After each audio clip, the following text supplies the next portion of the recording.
Hello, my name is Ran, and this is the Flow Artist Podcast. Every episode, my co-host Joe Stewart and myself speak with teachers of yoga, meditation and movement, and learn how they share what they love with the world. I hope you're having an absolutely wonderful day. As I record this, it's a chilly 7 degrees here in Melbourne, though the sun is shining. Strange. Anyhow, let's get to today's guest. In this episode, we feature a conversation with Dr. Scott Lyons. Scott is a clinical psychologist, osteopath, and mind-body medicine practitioner who specializes in therapies for infants, youth, and adults. That kind of sounds like everyone, actually. Anyway, Scott was also the co-creator of Embodied Flow along with Tara Judelle, so we were super excited to get the chance to have a conversation with him.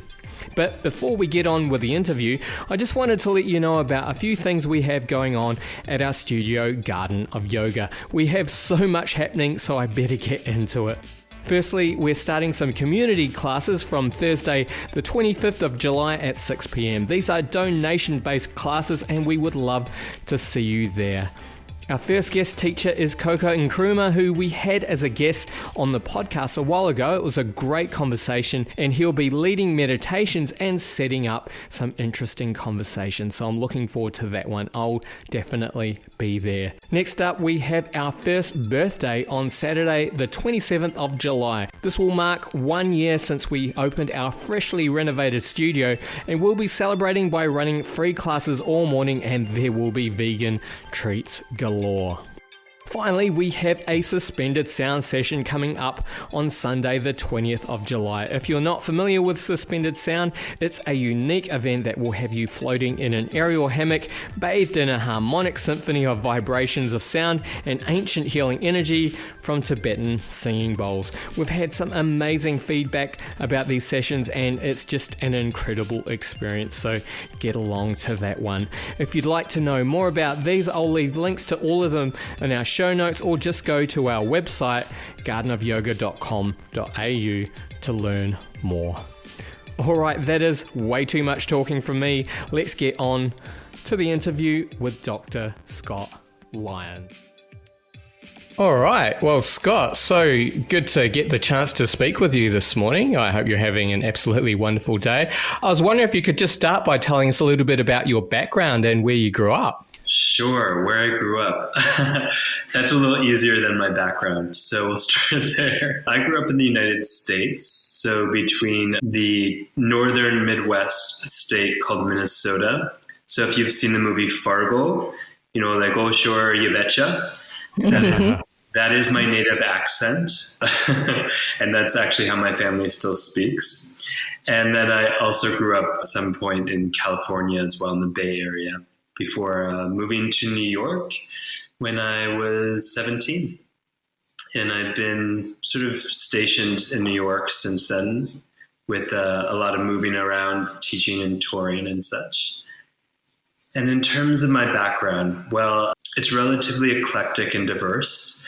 And I grew up in the performing arts as a dancer, as an actor, directing as well, and choreographing. And also from an early age was very interested in science, wanted to be a biochemist when I was about 5 years old. When my parents asked me what I wanted to do, I said very early I wanted to be a biochemist. Do you remember how that came into your mind as your job of the future? Well, if you've ever seen the TV show or the movie The Flash, the comic book. Sure. So he was, as far as I understood when I was 5, he was a biochemist. And so I didn't just want to be a superhero. I wanted to be a biochemist who was also a superhero. Nice. And then, so you're about the brains as well as the powers.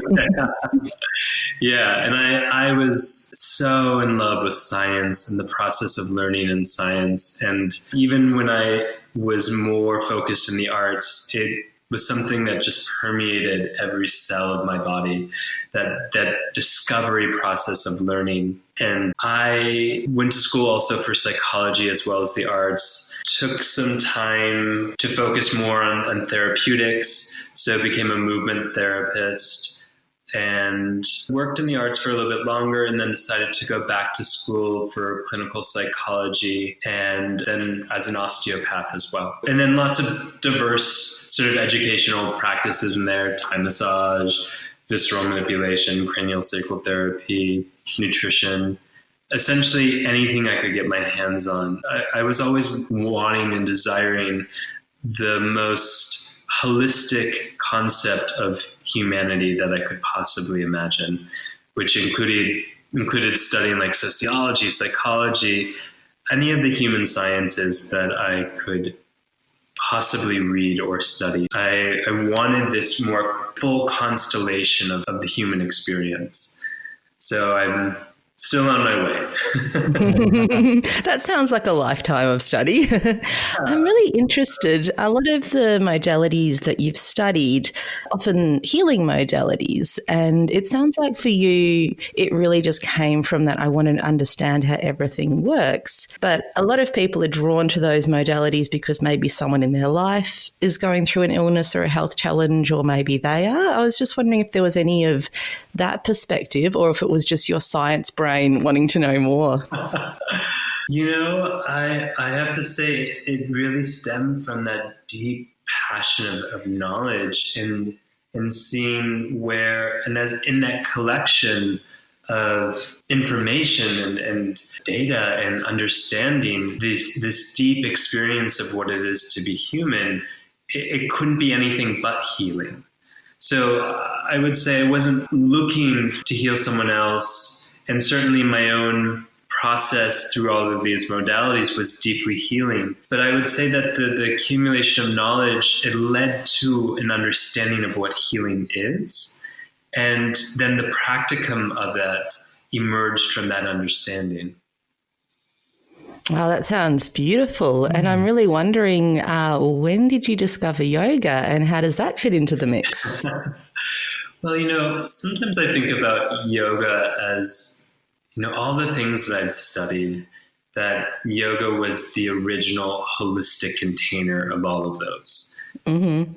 So in some ways, my exposure to yoga and meditation when I was 11 or 12, it just sort of landed as, this is somehow a container for all of this laboratory of information I'm hoping to discover from an experiential perspective.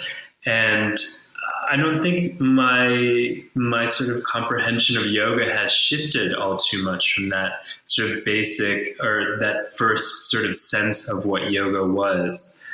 I was a dancer and was introduced to yoga as sort of a supplementary practice in getting more flexible in dance because I was quite inflexible. And it sort of led me down a much deeper path of these experiences, of these first tastes of what I would call like awe. And it expanded and expanded and expanded and continues to expand of what sort of my understanding or my awareness of what is yoga. And I think that's one of the reasons I can stay in that field of research and exploration with yoga, is that it continues to unfold. I would be disappointed if I ever got to a point where I was just satisfied with And so was there a moment when you were inspired, or maybe you were inspired with Tara Judelle together, to kind of systematize Embodied Flow and to co-create something that had its own name and its own container? Yeah. So about 6 years ago, I was assisting in a training by my teacher, Bonnie Bainbridge-Cohn, who's like the mother or the grandmother of somatics. She created the modality body-mind centering. And I had stumbled upon body-mind centering in university when I was about 15 or 16. And I really mean stumbled. I was in a graduate level class in biopsychology, which was way over my head as a 15-year-old. And it was insane. But I petitioned and I made a good case. And I remember in the first class of that biopsychology graduate course, having my first and only major anxiety attack. I was so overwhelmed. And I remember this girl peeling this unripe banana next to me. And I just started feeling tears down my cheeks. And I ran out the door. And, and it was the best thing that ever happened to me, because I had to be in the university classes because I was under a specific age. And the only class that hadn't started in the university was a class called Body Mind Centering. And so I had to sign up for it. And it was my first place in my life where I felt I landed. I had never felt so much like I knew what home was. And, later that sort of concept has deeply informed Embodied Flow, that sense of what it means to truly land home within ourselves. And so Body Mind Centering was my first taste of that. And so it might have been a year or two later when I started the practitioner and teacher training program. And I was the youngest person to ever do that whole training as well. And so Bonnie, we joke all the time. She often reminds me that I think I turned 18 or 19 in the training program, and for whatever reason was having a panic about what it was to turn 18 or 19. And she, I'm 35 now, and probably every year on my birthday, she has to call me and remind me about how silly it was and cute it was as an 18-year-old that I was freaking out about getting older. Anyway, so flash forward many years later, I was assisting her in a seminar or workshop in California, and Tara Judelle was taking it, and we just hit it off. We were sharing a common language that I hadn't experienced with very many people, that I could just so easily have these really deep conversations and feel inspired by, and feel like someone had this depth of wisdom and information that I hadn't even been exposed to yet. One of the modalities that Tara offers is this, the non-dual tantric philosophy. And in body mind centering and other experiential modalities that I've studied, I'd had this huge wealth of experiences that are these moments of deep awe that didn't have context to them, that I didn't know how to put into a sort of solidified concept or philosophy. And one of the beautiful things that Tara offered me, and then, in our co-creation of Embodied Flow, was this context of these experiences of myself, of the universe, of, if that isn't enough, of nature,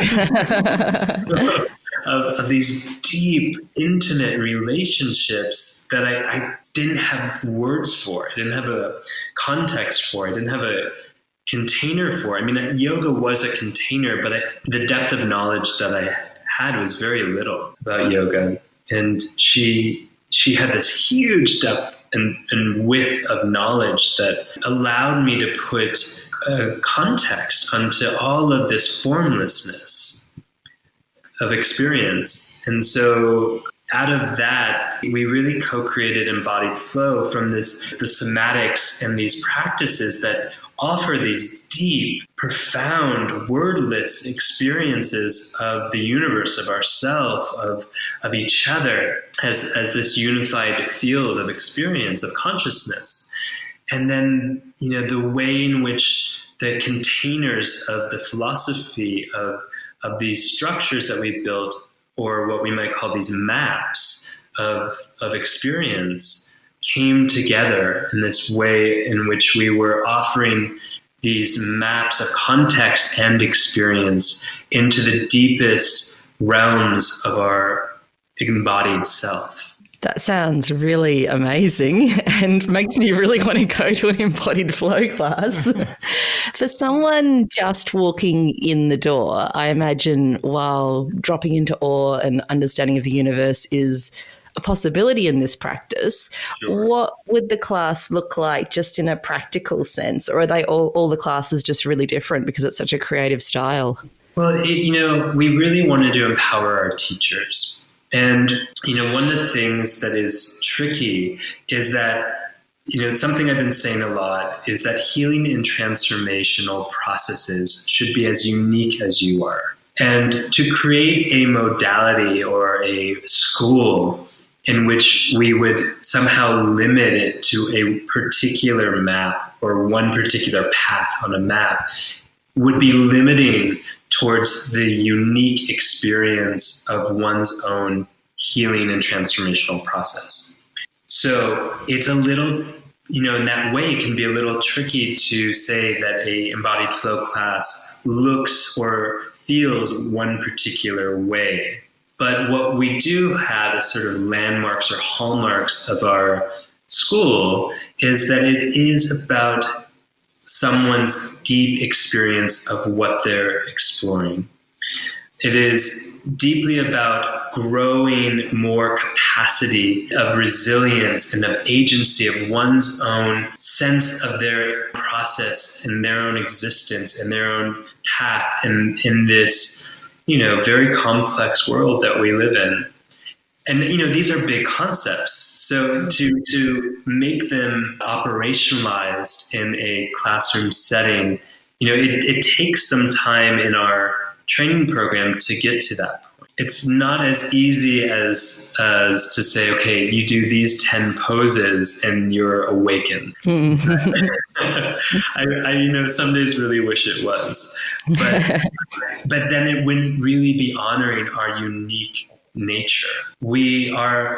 Take the snowflake example, metaphor of like, we are all snow, but in our own unique process, in our own unique pattern. And so how do we support someone through a universal practice to feel and experience their unique nature within the global sense of their true nature as one unified energy mass construction? So what it would mean to walk into a class would be about the invitation to deeply enter into the experience of you. And it's done in a multitude of ways. And it's also the classes or the trainings or the methodology is also reflecting, okay, it's not just about entering into ourselves. It's also about entering into what prevents us or obstructs us or thwarts us from that true experience or our true nature. That makes a lot of sense. And it's really making me think that your teacher training must be a very in-depth and transformational process, because to be the teacher who's facilitating that kind of experience for anyone who's walked off the street into your class, you would have to have a deep level of understanding of who you are and your own quirks and personal blockages. And it feels like that level of personal understanding usually takes years of yoga practice to get to. So 300 hours is like a pretty packed schedule to get to the place where the teachers are ready to facilitate that kind of an experience for everyone else who walks in the door. Yeah, I mean, we talk about, when someone goes through our teacher training, that they're an agent of transmission. And so their embodied experience of going through the layers of themselves, whether it's actually the tangible, like the experiential nature of their organs or their bones or other developmental structures of themselves or of the philosophy, that their own deep process of discovery actually becomes the beacon to which other people can be in resonance with. I mean, we think about like a master pianist or musician, that it's not just about the instrument, it's about the way in which they become absolutely in sync, the musician and the instrument and the music. That's one way to even describe the word flow. And it's this deep alignment that we're really talking about that is flow. And one of the reasons, when we talk about embodied flow, it is truly this absorption and deep alignment with our essential nature. And you could call it the Tao, or you could call it the way, or what, there are a multitude of words for this same essential nature, depending on the philosophical sort of perspective. But the process of attuning to our own self as a way of then aligning into our true nature, it is, one of the things when you say it could take years, one of the things that we discovered is the introduction of the somatics. So the experience and the practice of our living body shaves off a lot of that time. So that is not just we fall into the potential moments of awe, but that these practices are actually creating the container for them. In embodied flow, we're really bringing in a lot of these practices, whether it's in the workshop format or in the class format or in the trainings, to really sort of fast track in some ways this process of deep alignment. That makes a lot of sense. So the somatics can be a useful tool to, for want of a better phrase, like get people out of their head and just directly ground them in their bodies. Yeah. I mean, our bodies are the vehicles of awakening. That's our first principle. That when we are a drop of water in the ocean of consciousness. So how do we discover and enhance and enlighten our awareness and our experience, our feeling of ourself as that drop of water, so we may then feel ourselves not as separate entities, but as unified or connected into that greater ocean. And the body is our access point. Where do we have emotions? Where do we have experiences? Where do we have feelings? It's all in the body. It is meant to be the place in which we experience ourselves as a way of then growing out into the bigger sense of self. And so the more you can enhance those capacities, those interoception, that proprioception, that kinesthetic sensitivity, you expand it so much faster that the taste and the experiences of awe are all of the aspects of us, which is simply a reflection of all that's around us. So in that sense, our embodiment, which is the whole sense of that enhancement, that enlightenment, that expansion of awareness, that deeper inhabitance of ourself, it is the formation or the foundation to which to then step into flow, to absorb and step into that deep synchronization. And we could talk about that within our own self. So we could say, our own self-actualization. So we're stepping into our own personal truest nature. And then we could talk about that transpersonal flow of stepping into that sense of our true nature that is everything, including ourself and beyond. Yeah, beautiful. So a lot of your descriptions, especially about the proprioception and the interoception, and also that connection to our true nature and then to everything else that is, sounds like very much of traditional yoga. But I'd love to know the layer of somatics that comes into that for people who haven't experienced a somatic practice. How would that feel different to a traditional yoga practice? Or maybe you could even just briefly describe one of the exercises that you might bring into a practice. Yoga is such a diverse term these days. It really is. So, so that's important to know. The practice of entering into that state of yoga looked probably extraordinarily different 1,000 years ago than what we might call as the sort of popularized concept of yoga, which, just so we're clear, I don't shit on. I know a lot of people do, and I think that just moving and breathing in general is so profound that whatever doorway we have into it is significant. That being said, the vast technology that was created thousands of years ago, I think in sort of the popularized class is such a tiny little fraction of that technology that's being offered. So the somatics in some sense is actually bringing back that, what I perceive as that initial technology. So I think in some ways that bringing in somatics is very traditional. The philosophy emerged from experience. The sense that, we could pierce the veil of Maya, that emerged from someone's actual experience of it. And then they contrived words to describe that experience as to create a map of supporting others to get back to it.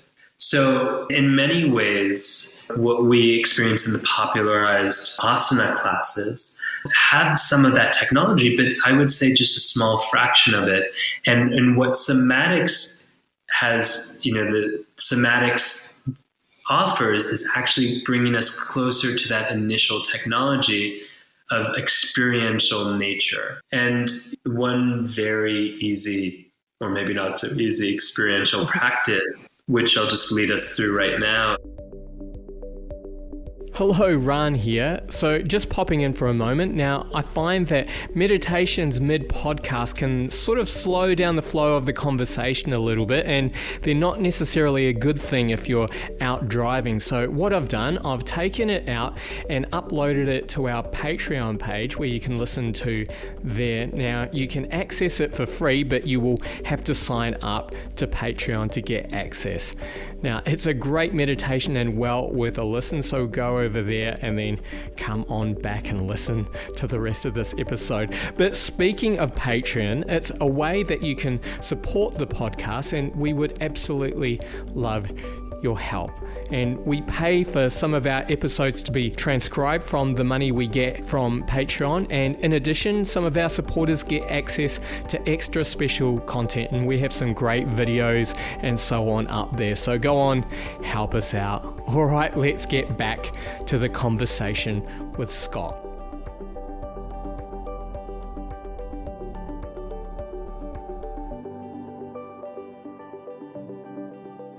Oh, thank you so much for sharing that. And you might have already answered the next question that was on my mind, because a lot of your practice is about dropping in.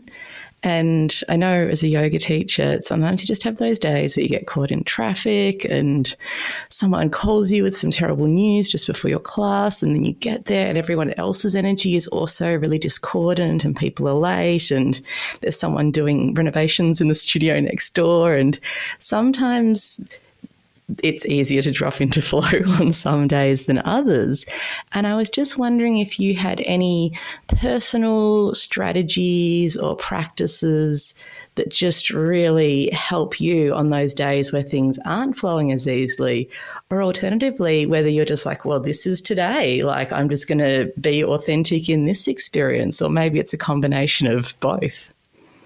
I think before I go to that particular question, I might just discern a little bit more, because we've done the experiential practice, the difference between that observer state and moving, and the inhabitant, or more the embodied state and moving, that becomes at some point more organic, spontaneous, an expression of the sort of more subtle energies and the subtle desires and needs.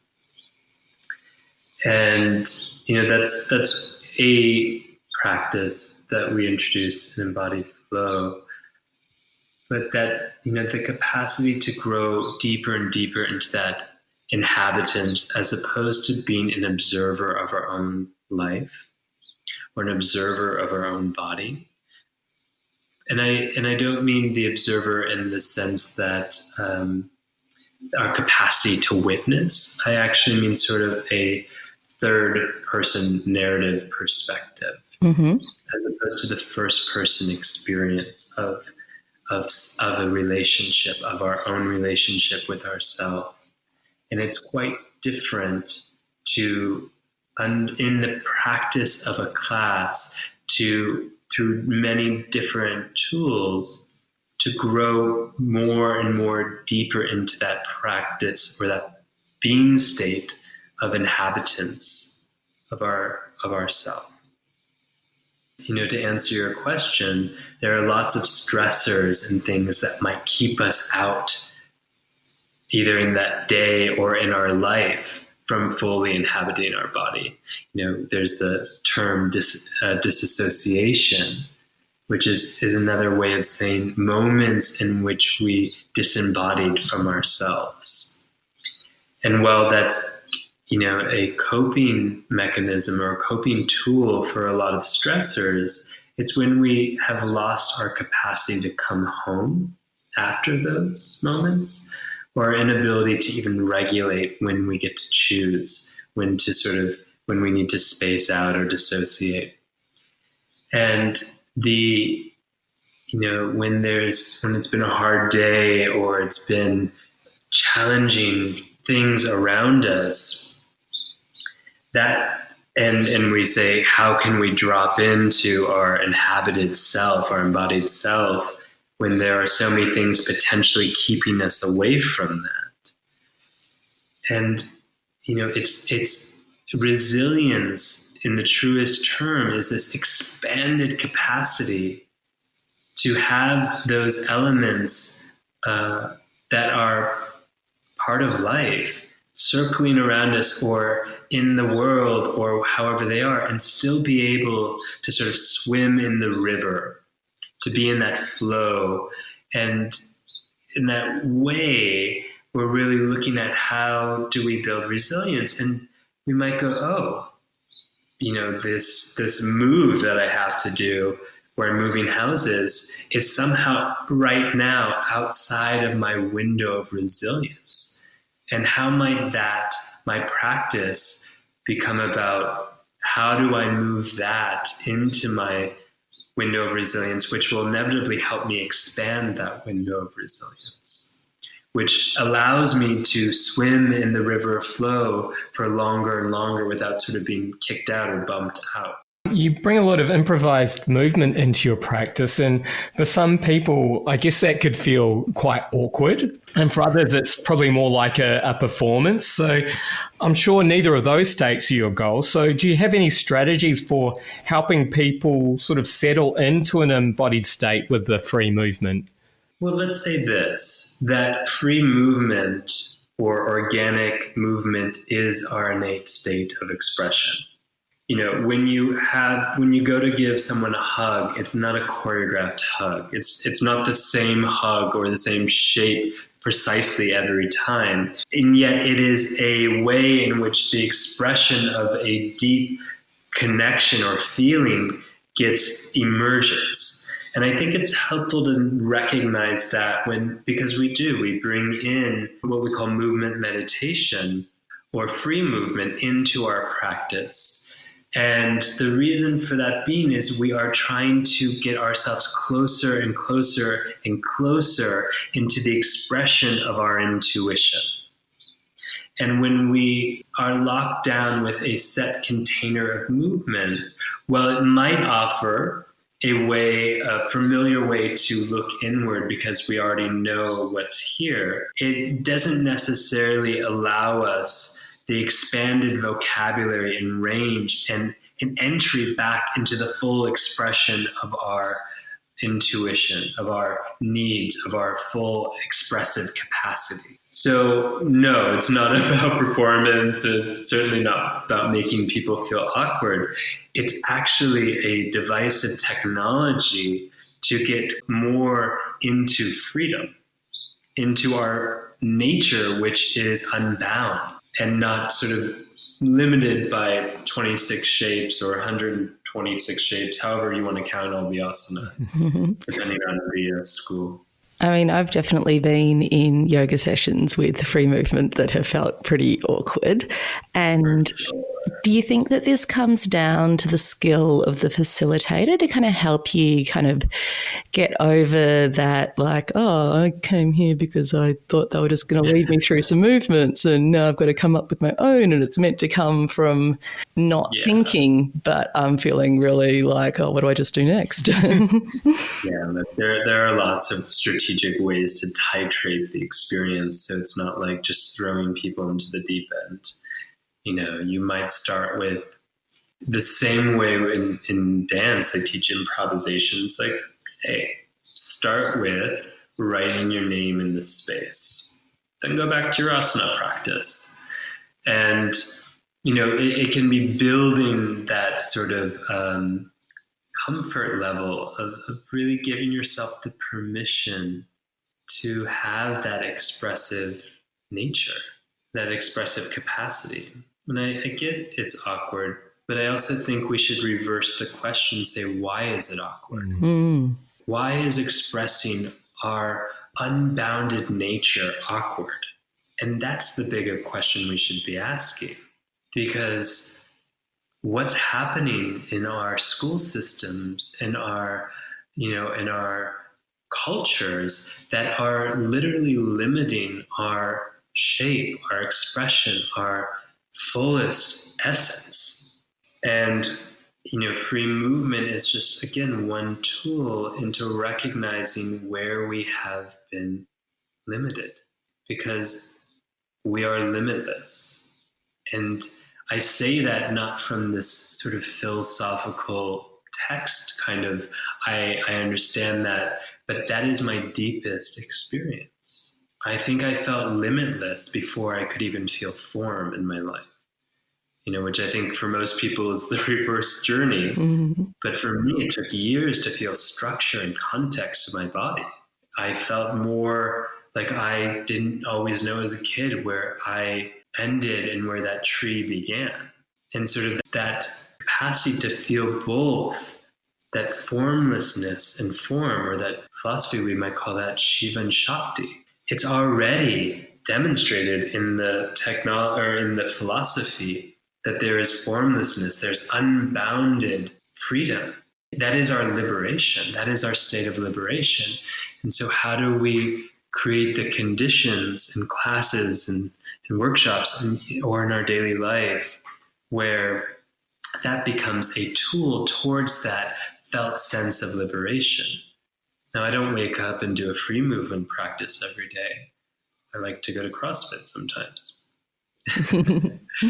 But having had the container of experience, the container that enabled me to taste what liberation feels like, it's hard not to want more, or that continual experience of that. It's like, the very basic example is to put your hand in your pocket for a day and see how that feels to be more limited towards the expression of your body, of your nature. And then take your hand out and see how that feels. And then imagine that we could do that 1,000 times beyond that. Or that every moment, or so many more moments of your life, is that experience. That moment when you take your hand out of the pocket and it's free. And I guess it's that moment where you're like, I didn't even realize I've been living in a pocket my whole life. Yeah, exactly. And those are the moments, even when they call awe, is that perceptual expansion in which we realized that there was some type of limitation to our expanded free nature.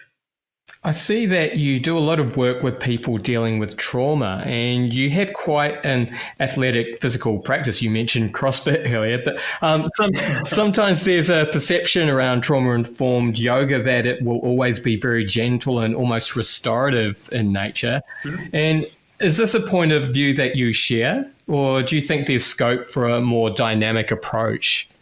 Well, I'm going to be a little controversial here and say that the popularization of the word trauma is troubling to me. Mm-hmm. And the devise of what they have called trauma-informed yoga is a slippery slope. And I say that with the utmost respect of being a teacher and what it is to have someone in the room who's going through deep process. And I've been a therapist for 20 years, specializing in trauma.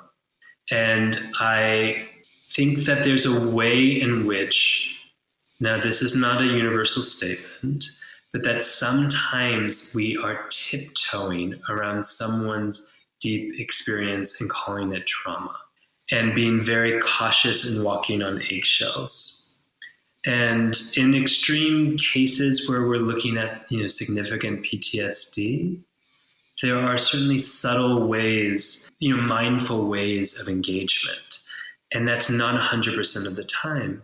You might need to give more muscle, more container, more blood flow to someone who's going through a experience or a reconnecting to an experience that had been otherwise unknown or known. And you might also give them more subtle, sensitive, or subtle, restful experiences. I can tell you, if someone's in deep, acute trauma state, I would never put them in a restful position. You will often enhance their sensitivity to what's going on. And I want to make a universal statement again, because I don't think that you can ever make a universal statement. But I think this idea that there is one way to work with trauma, and it's a trauma-sensitive approach that looks like this, is actually a disservice to all of our experiences where we might call it trauma. I know that many of my colleagues in the world of trauma are being more cautious about even using the word trauma. That there is a level of what we might call stress response that is in the normal range. And when we sort of denote it as trauma, we become sort of reactive to our own reaction of what is in a normal or healthy range of response. And so that's why I'm, a little bit hesitant to say that there is one way to do trauma-informed yoga or trauma-informed anything, trauma-informed CrossFit. I think that there are specific tools to addressing what I might say unresolved energy. And I personally like to use more neutral language, because trauma has become, just for a moment, pause and notice your reaction to the word trauma. So you might notice that you were holding your breath a little, or your gut got a little tight, or whatever your response was. It's important to recognize that the word itself already has a reactive tendency. Mm. And so even labeling something trauma-informed, that reactive tendency is already present in whether you call your classes trauma-informed or something like that. It's just that, in the words of Peter Levine, trauma is unique to the individual, not to the event. And the ways in which we address unprocessed energies or unresolved energies is relatively unique to the individual. Now, where the skill set comes in is being able to recognize and help the other and their clients or their students recognize what sort of pathway they need in order to mobilize or contain or feel safety when some of this unresolved or unmobilized energy starts to emerge. I guess that leads us into the process of somatic stress relief, which I know is something that you practice and that you teach, and that you're coming to Australia to teach next year.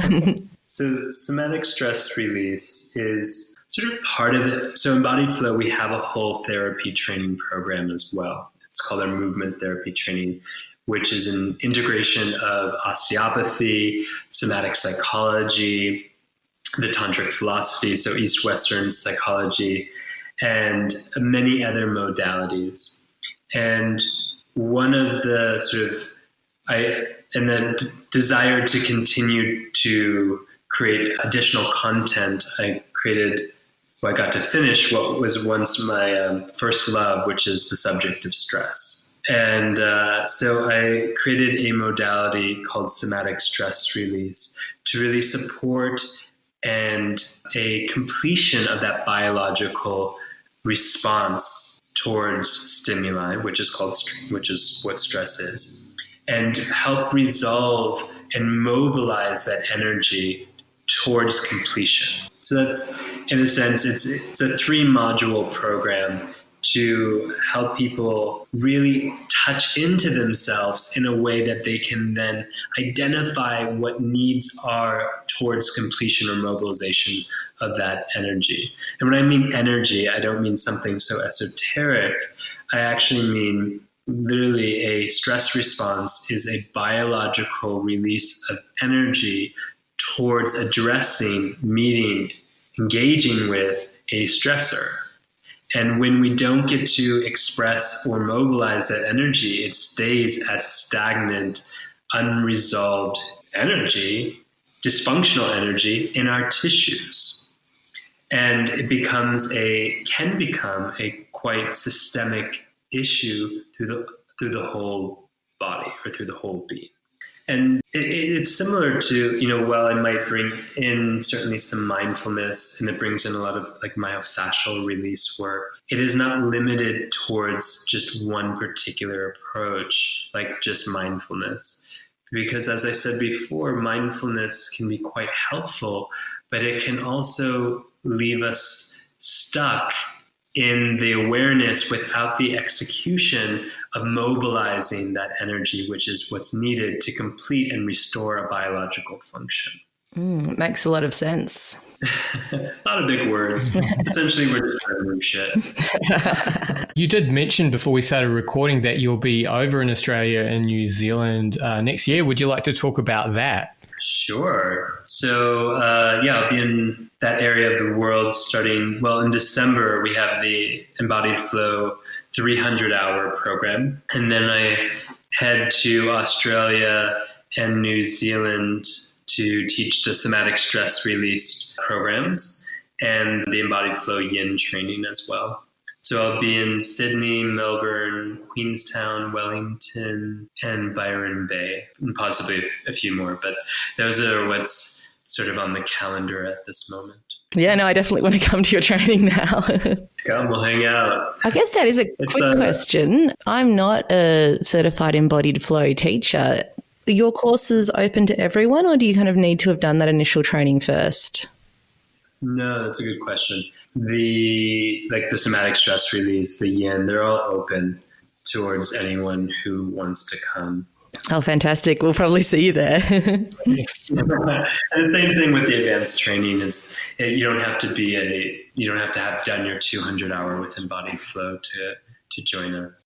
You've got a list of qualifications as long as my arm. So many initials. It's quite impressive. But do you feel that there's a sort of single thread that runs through all of your work? Or would that be impossible to do? What I feel really grateful about is that they were pieces to a larger puzzle. And that puzzle, or that larger concept of what it is to be a fully embodied, liberated being. And all of these are simply the technology towards that experience of living our life in flow, or this experiencing that state of being fully immersed in oneself as self-actualized and fully immersed and in everything that is beyond ourselves.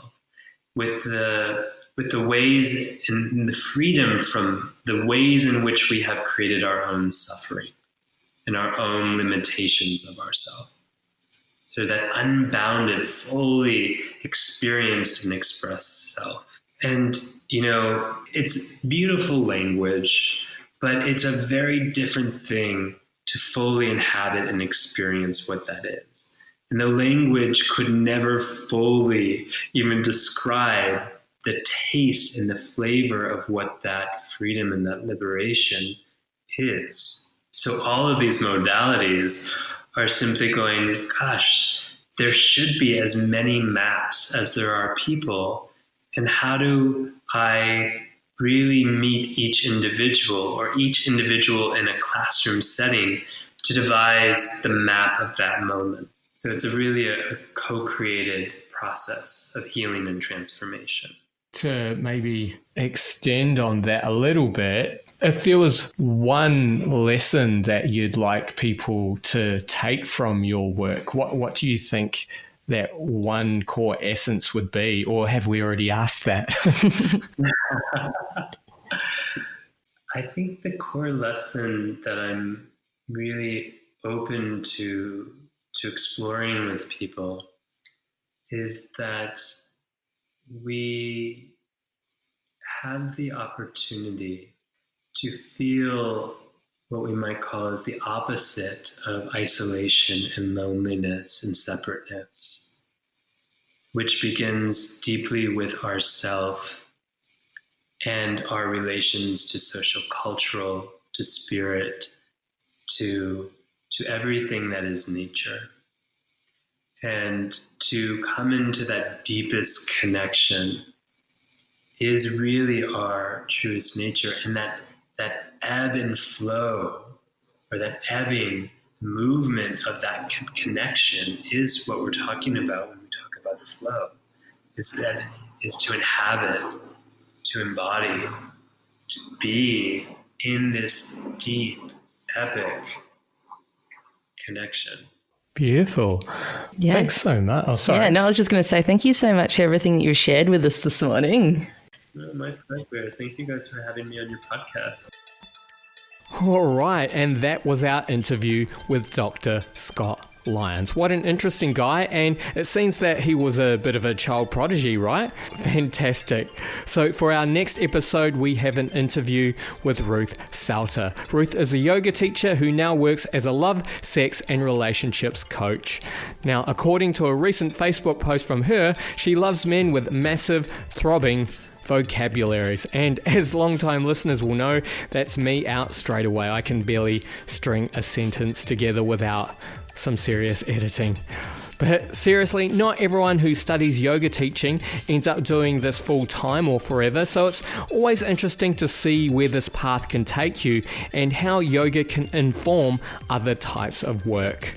Alright, as always, our theme song is Baby Robots by Ghost Soul and is used with permission. Get his music from ghostsoul.bandcamp.com. It's fantastic. Thank you so much for listening. You'll hear from us again in a fortnight.